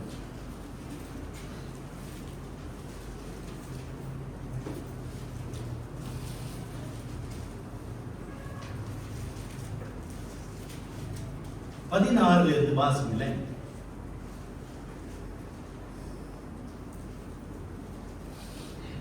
நாங்கள் தந்திரமான கட்டுக்கதைகளை பின்பற்றுவதாக அல்ல, அவருடைய மகத்துவத்தை கண்ணார கண்டவர்களாகவே நம்முடைய கர்த்தராகிய இயேசு கிறிஸ்துவின் வல்லமையும் வருகையும் உங்களுக்கு அறிவித்தோம். இவர் என்னுடைய நேசகுமாரன், இவரிடத்தில் பிரியமாய் இருக்கிறேன் என்று சொல்லுகிற சத்தம் உன்னதமான மகிமையிலிருந்து அவருக்கு உண்டாகி பிதாவாகிய தேவனால் அவர் பணத்தையும் மகிமையும் பெற்றபோது அவரோடு கூட நாங்கள் பரிசுத்த பர்வதத்தில் இருக்கையில் வானத்திலிருந்து பிறந்த அந்த சத்தத்தை கேட்டோம். அதிக உறுதியான தீர்க்க தரிசன வசனமும் நமக்கு உண்டு. பொழுது விழுந்து விடிவெள்ளி உங்கள் இருதயங்களில் உதிக்கும் அளவும் இருளுள்ள ஸ்தலத்தில் பிரகாசிக்கிற விளக்கை போன்ற வசனத்தை கவனித்திருப்பது நலமாயிருக்கும். வேதத்தில் உள்ள எந்த தீர்க்க தரிசனமும் சுய தோற்றமான பொருளையுடையதாயதென்று நீங்கள் முந்தி அறிய வேண்டியது. தீர்க்க தரிசனமானது ஒரு காலத்திலும் மனுஷருடைய சித்தத்தினாலே உண்டாகவில்லை, தேவனுடைய பரிசுத்த ஆவினாலே ஏவப்பட்டு பேசினார்கள். இது கர்த்தருடைய வார்த்தையை நம்ம வந்து பார்க்கிறோம். அப்படியே இந்த பேதுருவும் அந்த காட்சியை கண்ட அவரு 18ஆம் வசனம், அவரோடு கூட நாங்கள் பரிசுத்த பர்வதத்தில் இருக்க வானத்திலிருந்து பிறந்த அந்த சத்தத்தை கேட்டோம். அதிக உறுதியான தீர்க்க தரிசன வசனமும் நமக்கு உண்டு. பொழுது விடிந்து வெள்ளி உங்கள் இருதயங்களில் உதிக்கும் அளவும் இருளுள்ள ஸ்தலத்தில் பிரகாசிப்பிக்கிற விளக்கை போன்ற அவ்வசனத்தை கவனித்திருப்பது நலமாயிருக்கு. சரிங்களா? அந்த வசனத்தை நம்ம வந்து கவனமா கவனித்திருப்பது, அதை கேட்பது அது அவசியம் என்பதை பேதுரு நமக்கு வந்து சொல்றாரு. இன்னொன்னு பாருங்க, இந்த காட்சியை கண்ட பேதுரு இந்த நிருபங்களைய வந்து எழுதுறார். He is the witness, was the witness. அந்த விட்னஸ் பார்த்த அந்த காட்சியை அவர் வந்து நம்ம எழுதுறாரு. இன்றைக்கு பாருங்க, இந்த நிருபம் இது எத்தனை பல்லாயிரம் அல்லது கோடிக்கணக்கான ஜனங்களுக்கு இந்த கர்த்தராகிய இயேசு கிறிஸ்துவை குறித்து பேசப்படுகிறது. அப்ப இன்றைக்கு பாருங்க பிரியமானவர்களே, இன்னைக்கு நம்மளுடைய கடமை, ஒரு முக்கியமான ஒரு கடமை இருக்கிறது. இந்த மறுரூபமான கர்த்தராகிய இயேசு கிறிஸ்துவை, அல்லது மகிமை நிறைந்த இந்த கர்த்தராகிய இயேசு கிறிஸ்துவை இன்றைக்கு நீங்களும் நானும் அறிவிக்க வேண்டும்.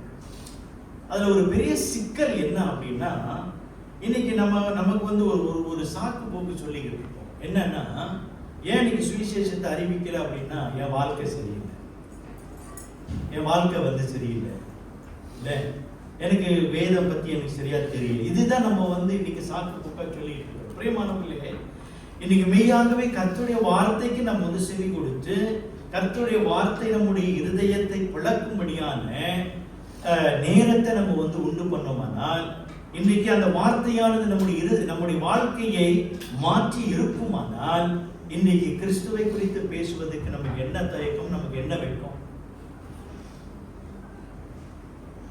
அப்போ இன்றைக்கு இந்த இயேசுவை குறித்து நம்ம வந்து பேச வேண்டிய கடமை இன்றைக்கு நமக்கு எல்லாருக்கும் இருக்கிறது. அதுதான் இன்றைக்கு இந்த பிரசங்கத்தை நம்ம கேட்டுக்கிட்டே வரோம். இன்னைக்கு சுவிசேஷத்தை நம்ம வந்து அறிவிக்கணுங்க.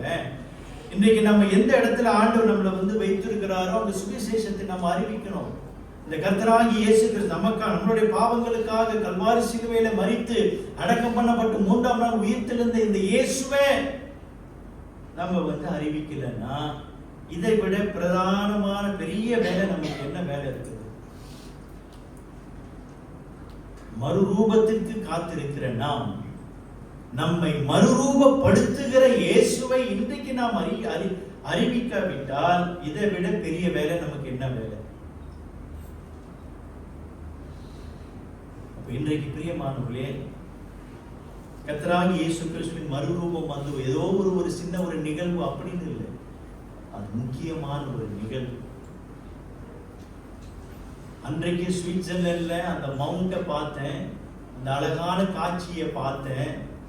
அந்த பார்த்துட்ட பிறகு இதை நான் போய் சொல்லணும் அப்படின்னு அந்த எண்ணம் கொண்டேன். அப்புறம் வந்த மலேசியாவுக்கு ஏறத்தாழ 1 மாசமா 2 மாசம் அதே தான் பேச்சு. இவ்வளோ அழகா இருந்துச்சு, இது அழகா இருந்துச்சு, போங்க போங்க போங்க அப்படின்னு சொல்லி அதுல ஒரு 10 பேர் போறோம். நாங்க ஒரு நாள் போறோம், சரியா? எப்படியோ வசீகரப்படுத்தியாச்சு. போவாங்க, அவங்க ஒரு நாள் ப்ரே பண்ணிட்டு இருக்காங்க. பிரியமானவர்களே, ஏன் அது வந்து செய்ய முடியுது, ஏன் இந்த சுவிசேஷம் சொல்ல முடியல? பிரியமானவர்களே, கிறிஸ்துவின் மறுரூபம், இயேசுவின் மறுரூபம், அது நம்முடைய வாழ்க்கையும் மாற்ற வேண்டும். அன்றைக்கு பேதுரு, யாக்கோபு, யோவான் அந்த காட்சியை பார்த்தாங்க. அவங்க எப்படி ஊழியம் செஞ்சாங்கன்னு உங்களுக்கு வந்து தெரியும். எப்படி இயேசுவுக்காக அவர்கள் மரித்தார்கள் என்பது உங்களுக்கு வந்து தெரியும். ஏனென்றால் அந்த மறுரூபத்துக்காக ஏவுது.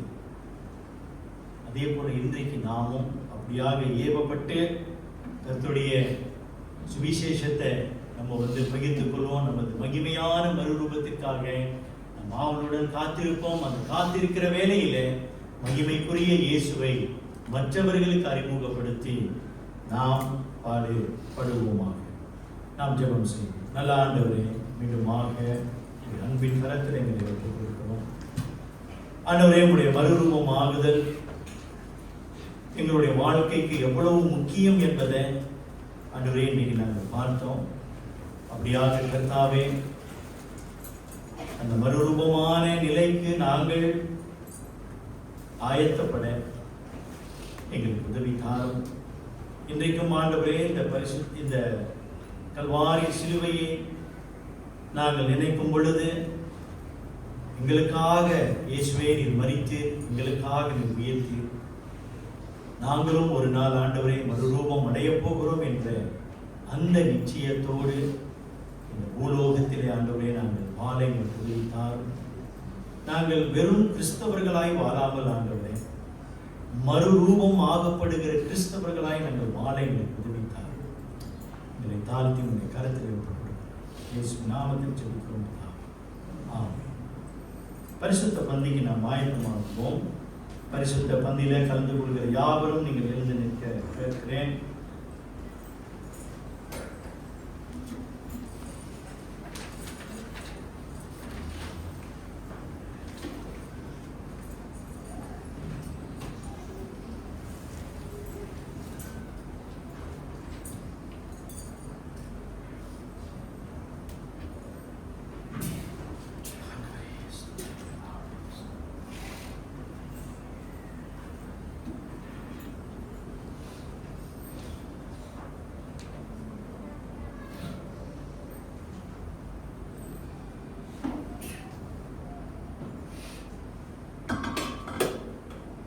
பிரியமானவர்களே,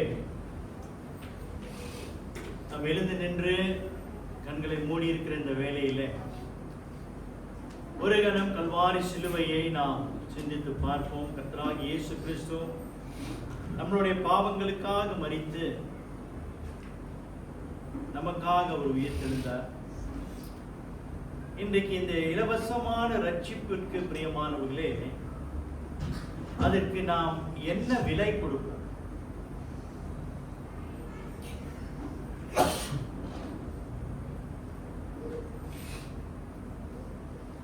நமக்காக இவ்வளவு பெரிய தியாகம் செய்த அந்த கர்த்தராகிய இயேசு கிறிஸ்துவுக்கு இன்றைக்கு நம்முடைய வாழ்க்கையில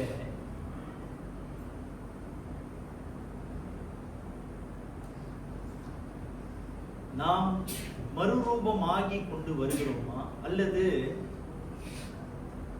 நாம் கிறிஸ்து இயேசுவை ஏற்றுக்கொண்ட அந்த நாளிலிருந்து இன்றைக்கு வரைக்கும் அனலும் இல்லாமல் குளிரும் இல்லாமல் நாம் ஜீவித்துக் கொண்டு வருகிறோம்? கல்வாரி சிலுவையிலே நமக்காக இயேசு மரித்து அவர் உயிர்த்தெழுந்தது. இன்றைக்கு நாம் மறுரூபமாக வேண்டும். நம்மளுடைய சிந்தை மறுரூபமாக வேண்டும். நம்முடைய இருதயம் மறுரூபமாக வேண்டும். ஆனால் இன்றைக்கு நம்முடைய வாழ்க்கை எப்படி இருக்கிறது என்பதை நீங்கள் அறிவீர்கள். உங்களோட வாழ்க்கை உங்களுக்கு நல்லாவே தெரியும். எந்த திசையில போயிட்டு இருக்குது, எந்த லட்சியத்தை அடைய விரும்புறீங்க, நீங்கள் எதற்காக வாழ்றீங்க என்பது உங்களுக்கு தான் தெரியும். அதை தேவன் அறிந்தவராக இருக்கிறார்.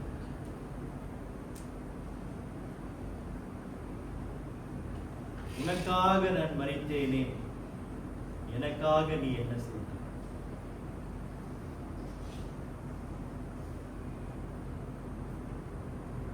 இன்றைக்கு ஆண்டவர் நம்ம கிட்ட கேட்கிறது, பரிசுத்தமான ஜீவியத்தை வாழ்வது முக்கியம்தான். அதை விட நமக்கு பாவ மன்னிப்பு வழங்குகிற, நித்திய ஜீவனை அருளுகிற இந்த கிறிஸ்து இயேசுவை குறித்து நாம் பேசுகிறவர்களாய் நிற்கிறோம். சிந்தித்து பார்ப்போம். இன்னைக்கு நம்முடைய வாழ்க்கையில நம் வாழ்க்கை எப்படி இருக்கிறது? இயேசுவுக்கு நாம் எவ்வளவு முக்கியத்துவம் கொடுத்து வாழ்கிறோம் என்பதை சற்றே நாம் சிந்தித்து பார்ப்போம். இன்னைக்கு இந்த பரிசுத்த பந்திக்கு நாம் வரும் பொழுது அப்போஸ்தலனாகிய பவுல் சொல்கிறார், நம்முடைய உள்ளங்களை நாம் ஆராய்ந்து பார்க்க வேண்டும். இதிலே நாம் அபாத்திரமாய் நம்ம வந்து கலந்து கொள்ளக்கூடாது. நம்முடைய வாழ்க்கை நாம் சிந்தித்து பார்க்கணும். இந்த ஒரு வாரம் நம்முடைய வாழ்க்கை எப்படி இருந்தது? தேவனை எந்த அளவுக்கு நாம் மகிமைப்படுத்தி இருக்கிறோம் என்பதை சிந்தித்து பார்க்கணும். உங்களுக்காக நீங்கள் ஜெபித்து உங்களுடைய இருதயங்களை நீங்கள் ஆராய்ந்து பார்த்து இந்த பரிசுத்த பந்திக்கு நீங்கள் ஆயத்தமாக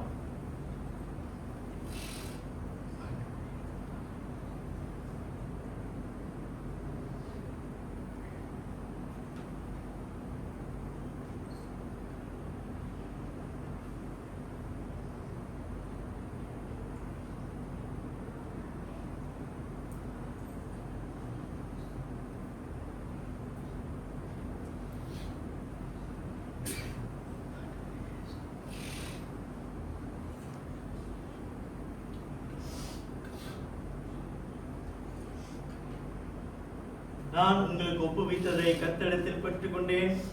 என்னவெனில் கர்த்தராகிய இயேசு தம் காட்டிக் கொடுக்கப்பட்ட அந்த ராத்திரியிலே அப்பத்தை எடுத்து ஸ்தோத்திரம் பண்ணி அதை பிட்டு, நீங்கள் வாங்கி புசியுங்கள், இது உங்களுக்காக பிற்கப்படுகிற என்னுடைய சரீரமாய் இருக்கிறது, என்னை நினைவு கூறும்படி இதை செய்யுங்கள் என்றார். சபையின் மூப்பர் உதவியாளர் முன்வர கேட்கிறேன்.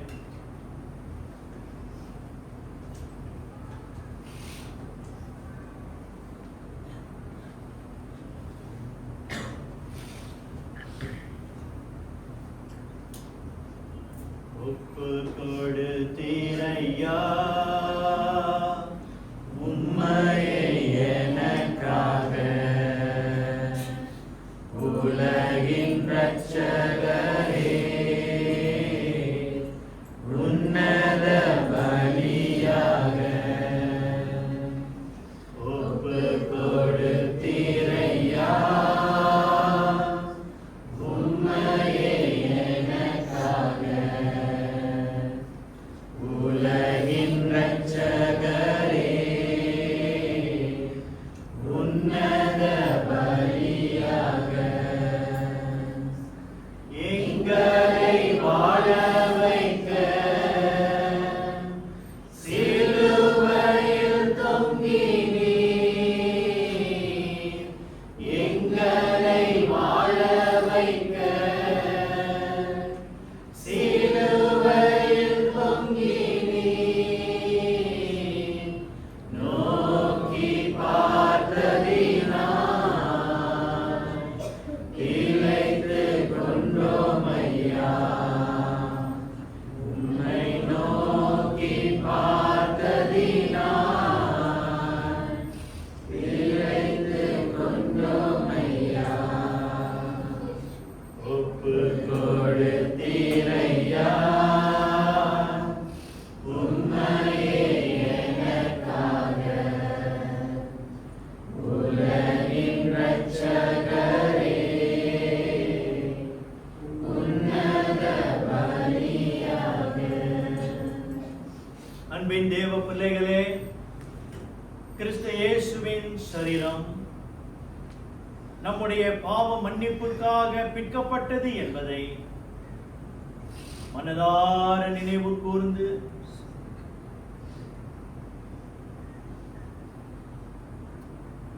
விசுவாசத்துடன் இதை புசியும்.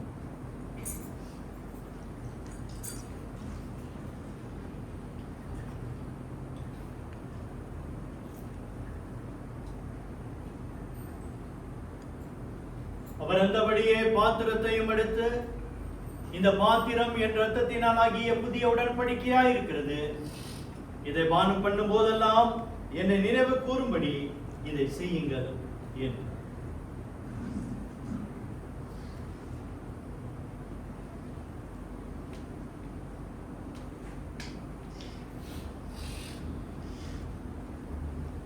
நித்திய ஜீவன் பெற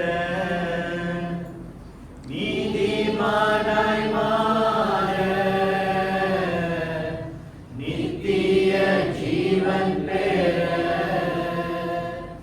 நீதிமானாய் மாற,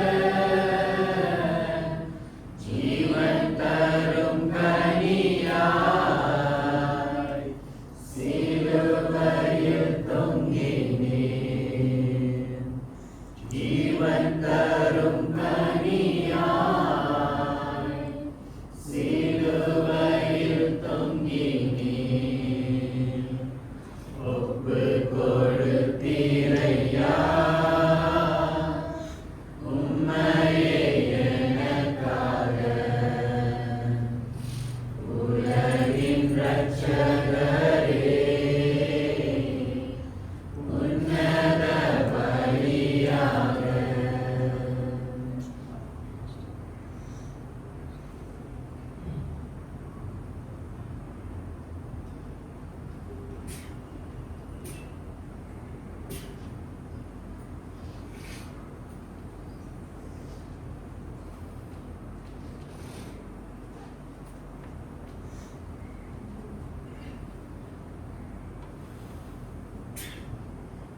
அன்பின் தேவ பிள்ளைகளே, கிறிஸ்தேசுவின் திரு ரத்தம் நம்முடைய பாவ மன்னிப்புக்காக சிந்தப்பட்டது என்பதை மனதார நினைவு கூர்ந்து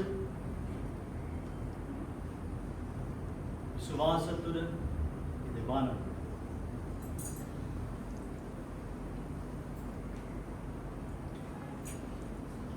நீங்கள் பரலோக பிதாவே, குமாரனாகிய இயேசு கிறிஸ்துவின் மூலம் எங்களுக்கு உண்டான இந்த ரட்சிப்புக்காக நன்றி. எங்களுடைய பாவங்கள் மன்னிக்கப்பட்டு எங்களுக்கு அருளப்பட்ட நித்திய ஜீவனுக்காக நன்றி செலுத்தி, ஆண்டவரே, நாங்கள் உம்மோடு கூட நித்தியமாய் ஐக்கியம் கொண்டிருக்க கர்த்தர் பாராட்டிய இந்த கிருபையை நினைத்து உமக்கு நன்றி செலுத்துகிறோம். அப்படியாக இன்றைக்கும் ஆண்டவரே, கல்வாரி சிலுவைக்கு பாத்திரமுள்ளவர்களாய் நாங்கள் வாழ்கிறோமா என்பதை சிந்தித்து பார்க்க எங்களுக்கு ஒரு தருணத்தை கொடுத்தீர். அதுக்காக ஸ்தோத்திரம். அதன் முக்காக நாங்கள் வாழ தொடர்ந்து எங்களுக்கு உதவித்தார். இயேசு நாமத்தில் ஜெபிக்கிறோம். நின்றவனமாக நம் இறுதி பாடலுக்கு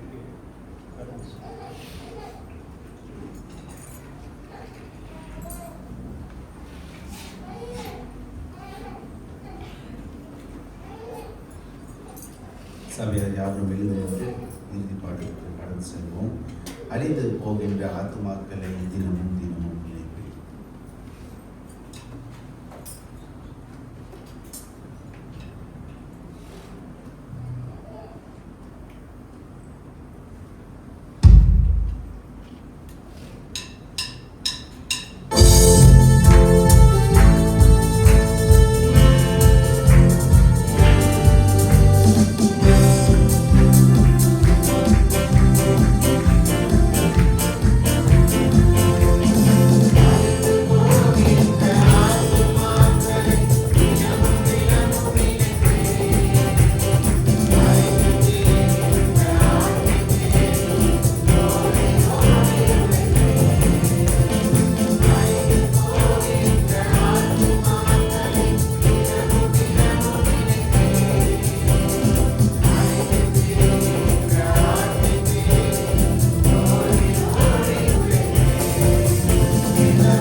யாவரும் எழுந்து நின்று ஆசீர்வாதத்தை பெற்றுக்கொள்வோம். நம்முடைய கர்த்தராகிய இயேசு கிறிஸ்துவின் கிருபையும் தேவனுடைய அன்பும் பரிசுத்த ஆவியானவருடைய அன்பும் ஐக்கியமும் உங்கள் அனைவரோடும் கூட இன்றும் இனி என்றும் இருப்பதாக. ஆமென். அமர்ந்து